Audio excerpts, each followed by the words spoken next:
Hi there. You've got your headphones on, that's great.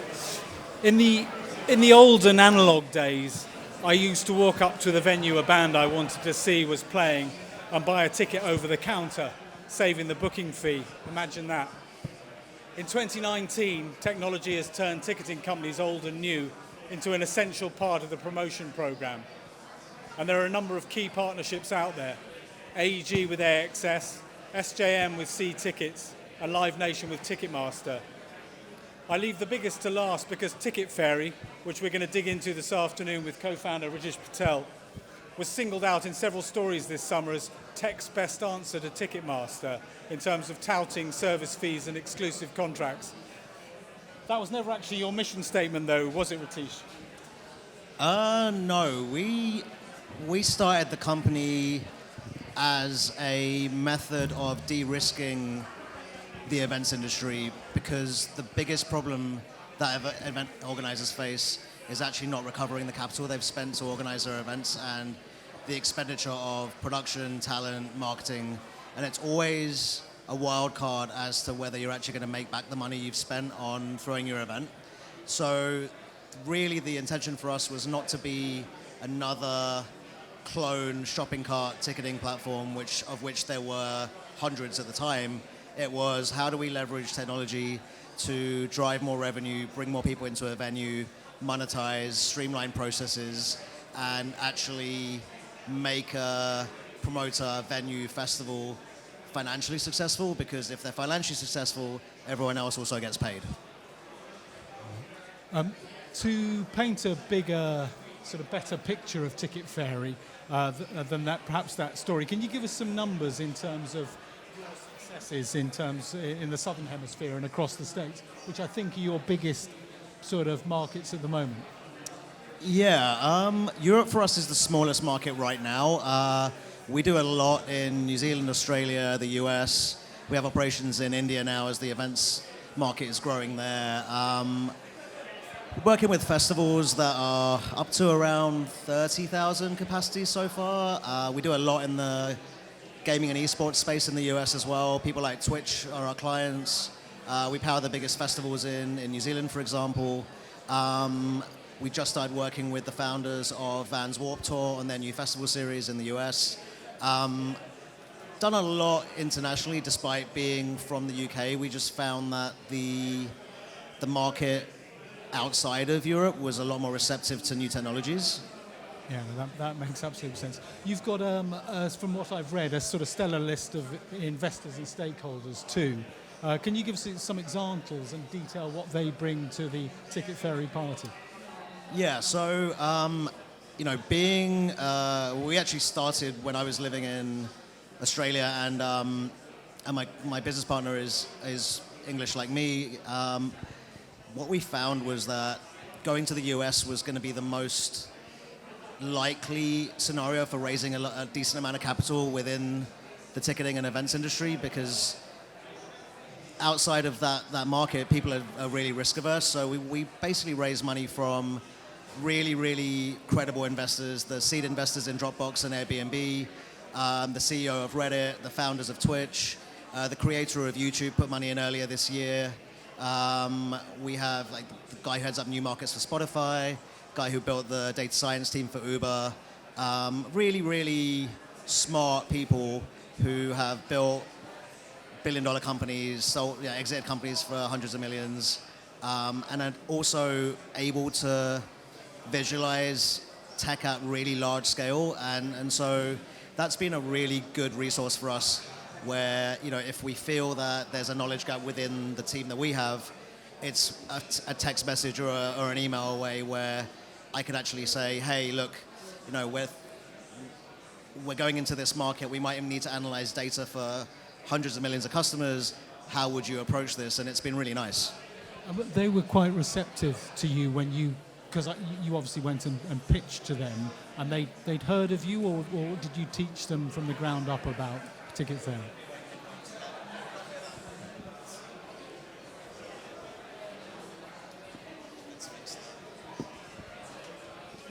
Sorry, I was interested to if you had to pitch them from the ground up, or whether they knew anything about TicketFairy. It was actually all from the ground up. So a lot of people, understandably, are very skeptical about a new company in the industry. And when we started trying to raise money, it was a case of, well, how are you ever going to compete with the Ticketmasters and the Accesses and the Live Nation-based companies? But at the same time, Eventbrite was years into the market and had already been funded by a lot of Silicon Valley investors. So you kind of had that, well, even though it's possible to compete with the Ticketmasters of the world, a lot of tech investors were like, well, A, we've already put money into Eventbrite, so we're not going to put money into you as well. And B, they kind of thought that Eventbrite had solved the problems in the industry already, so how could there be room for another player? Yeah. And so that was really difficult. And the people that actually took a punt on us were the ones that actually had built huge companies from nothing. The first ever investor we got was the founder of Twitch, and they exited to Amazon for $970 million. And that mindset of someone who has seen their project become a moonshot, they understand that the incumbents don't really mean much if you've got something really valuable to bring to an industry. So they were really, really supportive, and we found that over the years, people like that with that mindset, which is, well, this has a 1 in a 5,000 chance of actually working, but if it does, it's a game changer. They'll support that, but also they've sold their companies for a lot of money, so they have that cash to throw around. Yeah, exactly. Okay. And so tell us, how is your platform, the TicketFairy technology, different to other systems out there? Well, we kind of consolidated multiple systems into one. So, we're not just ticketing, it's ticketing, fan rewards, CRM, event management, financial modeling, organizing on-site logistics, really, really efficient gate throughput and scanning of tickets, to, comp management that's designed for tens of thousands of people. We kind of realized that one system, promoters use probably 5 or 6 different systems when they're running big events, and it needed to be consolidated into one. So, we did primary ticketing, we built in a secure fan-to-fan resale, so we added secondary as well at face value, so that means that there's a really safe closed loop infrastructure for the fans. We provided a way for consumers to actually earn cash rewards for helping to promote an event that they're already going to. So if you buy a ticket through the platform, you can get your money refunded if you essentially spread the word about something that you're already attending, and that works incredibly well. And then there's a load of audience analytics where you can use that to monetize with sponsors. And what I found is that the more data points exist in one system, the more we can be smart on the promoter's behalf and actually go, well, look, now you don't need an in-house data scientist. You don't have to put copy and paste numbers from one system into a spreadsheet and then run analytics on that and then plug that into a different system that might not even import that data. To have something that is fully integrated and has everything in one is really important. Yeah, that makes sense. And how does that help TicketFairy outstrip their sort of cumbersome traditional outlets we're familiar with in this country, firstly in terms of combating touts or scalpers as they're known? So here's a really good example. We just started working with a brand new venue in Bristol this last weekend, 3,500 capacity. They put 4 events on this weekend just gone and the one coming up. And basically they sold out 12,000 tickets in less than a day. And basically, traditionally what would happen is that you'd have tickets going onto the secondary markets, people selling them privately and trying to rip people off with duplicate barcodes, or never even sending the ticket in the first place, or inflating prices. And basically, the way that we did it was that every single ticket had to be named, and there was a secure way for people to transfer tickets to other buyers, or actually match. If you couldn't go, we would match them with a buyer who was on a wait list. And so they would anonymously be matched with someone who is willing to take on their ticket, and all the transactions would be done through the system. And what we found this weekend just gone, 1/3 of all the tickets sold were resold securely through the platform. And in the Facebook events for the shows, we started seeing consumers posting saying, we will only buy if you're selling a ticket through the TicketFairy link because we know that's safe for us. Or someone saying, well, I've got 3 that I can't use, but I'm selling it through the TicketFairy resale, so it's legit, and I'm now seen as someone who is valid and I have a real ticket to sell. Saw another person going, well, this scammer was posting tickets saying that they couldn't use them, but they refused to go through the TicketFairy resale, so they deleted their post, which basically meant that someone who was trying to commit fraud realized that it wouldn't work, and they removed their post from it. So, and that's a big issue at the moment. Fake accounts from Africa and Europe and Asia, where basically people claimed to have tickets to sell. They'll take a PayPal payment or something that's non-secure or insecure, sorry, and that fan gets no ticket and they've lost their money. So that was really nice to see that the consumers were self-regulating and realizing that there's a better way to do it. Yeah. And all of your tickets, you don't do anything on paper, so they're all virtual, are they? We can do paper, but traditionally it's been e-tickets only, yeah. Because that makes that resale or selling to easier, because there's all the other bits of having to meet someone outside the venue, all that sort of stuff, and you don't really trust that. So I guess that's a really good plus. Yeah, absolutely. And the other thing is that the way the resale workflow works is that the event can actually have already started and be running, and you could be 2 hours into the event and you can sell the ticket to someone waiting in the queue outside, and so it's all real time. Yeah, that's great. What are the direct TicketFairy dividends then in terms of to ticket buyers and an events marketing effort? Because I remember you saying that you can, if I buy a ticket for something and I market it, there's a way that I benefit from that through the TicketFairy system. Yeah, so kind of alluding to what I mentioned earlier, as soon as you finish buying your ticket, you get told that you can earn back your money and drop the cost of your ticket down to nothing. And it's tiered in a way where you can incrementally earn it back. It's not an all or nothing thing. So, if you drive 2 more sales, you earn back the first 10% of what you paid. If you drive 5, you earn back a third of it. If you drive 8, you get all your money back. And those parameters are customizable by the event. But typically, like the numbers that I just said, will return a 30-to-1 ROI for the promoter. So for every pound that they give back to their fans, the platform generates an average of £30 in ticket revenue. And we typically get a third of buyers actually sharing the event after they buy their tickets. I've seen it go up to 60% of a single event's buyers actually shared after they bought. So the engagement rates are really crazy. There's one show that we were working with for Twitch in the States where there were 18,000 people buying tickets, and 36% of them, so 6,000 people, actually shared the event after they purchased. It drove another 570,000 hits to their ticket page and uplifted their revenue by 20%. And so it's really tangible. If you're running an event at scale and you're risking a lot of money, and you can bring in another $500,000 in ticket sales, also you're making your sponsors happier because there's more people in the room. It's a win-win for everyone. Yeah, and it's a real big plus to the marketing effort and the old flyers on the wall, metaphorically. Oh, yeah, absolutely. I mean, if you're going to earn 30-to-1 on giving your fans rewards, and an ad campaign is only going to give you a 10x ROI, you're much more. It's much better to do that, and start with a paid campaign, but your fans are actually going to uplift your revenue. And the other thing about doing it this way is that you're not actually having to commit budget into ad spend, because the money you give back to your ticket buyers is out of the revenue that you've already earned. So there's actually zero cost down to do it. That's right. And the costs, including any tech required venue side, and I guess there must be, venues need to have some sort of tech on their sort of side. Not really. Right, okay. All of the stuff that we have works on commodity hardware.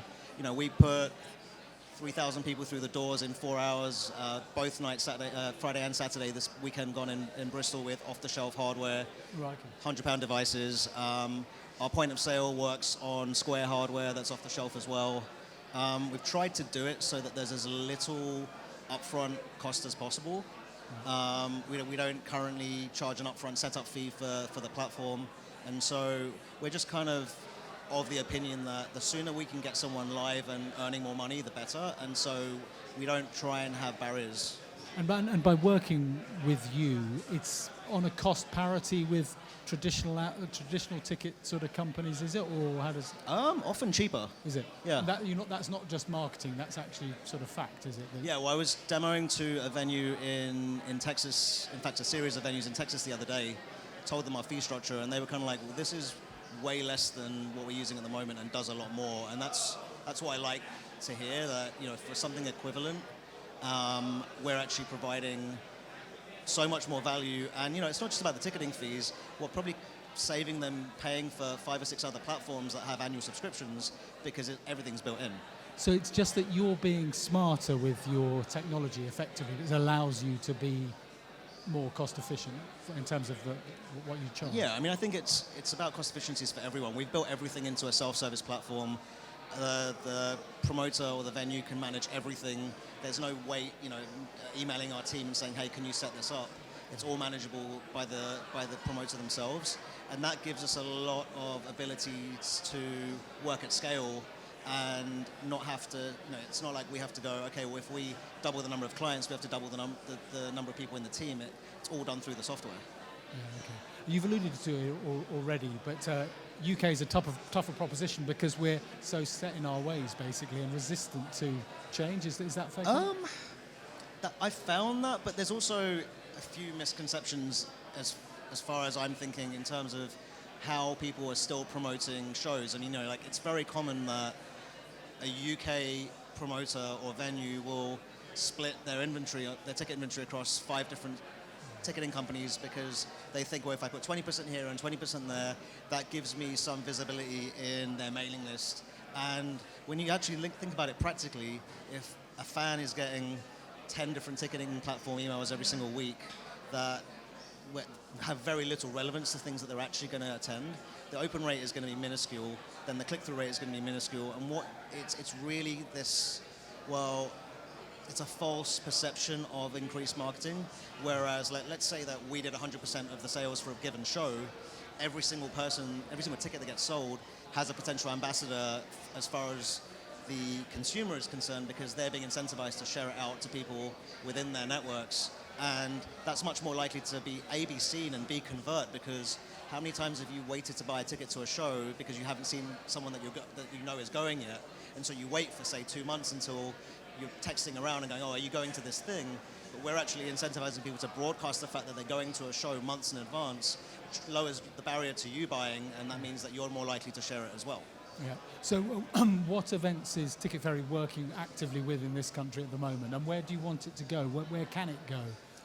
So we've worked with festivals like Grillstock. Unfortunately, Grillstock, through an acquisition, no longer exists, but we worked with them for a few years. We work with, in the esports space, Face It, who they organize esports tournaments at places like Wembley. We work with a lot of independent promoters, few smaller festivals. We're starting to bring on some more festival clients here, but like I said, it hasn't been as big a focus until now, and now we feel that it's the right time. Right, no, got you. And the model's changing all the time, I guess. Is it? I mean, you're in a position where anything that comes in that's a bit smarter, you can just incorporate. So it's always ticking over. Yeah, I mean, for example, a really recent uptick in the ticketing industry is museum pop-ups and things that involve time tickets, where you actually have to book certain slots. And so, we had someone come through to us 2 days ago with a deal for 250,000 tickets a year, really, really high-profile client, and that particular set of functionality was on the roadmap for early next year, and we've moved it forward to next week.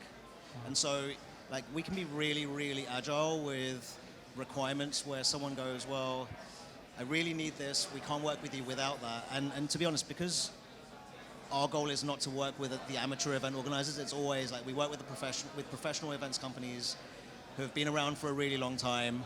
If someone asks for a feature, it's very unlikely that it's a stupid feature request. It's always going to be something whereby someone's going, well, I'm seasoned, I've been doing this for years or decades. There was a very strong business reason for requiring this particular data analytics, workflow, feature set for my events and my business, and it's not my job to disregard that. They're going to know that there's a strong business case for needing it. So then we'll move the roadmap around and go, okay, well, to get you live for 2 weeks' time where you really need this, let's move this forward. We'll push some other stuff aside. And so we're pretty flexible with that kind of thing. Brilliant, brilliant. Anybody got any questions for Ritesh? I haven't seen anything on the screen, but shout now if you do. Otherwise, we'll say thank you very much indeed. Cool. Cheers. Thanks a lot.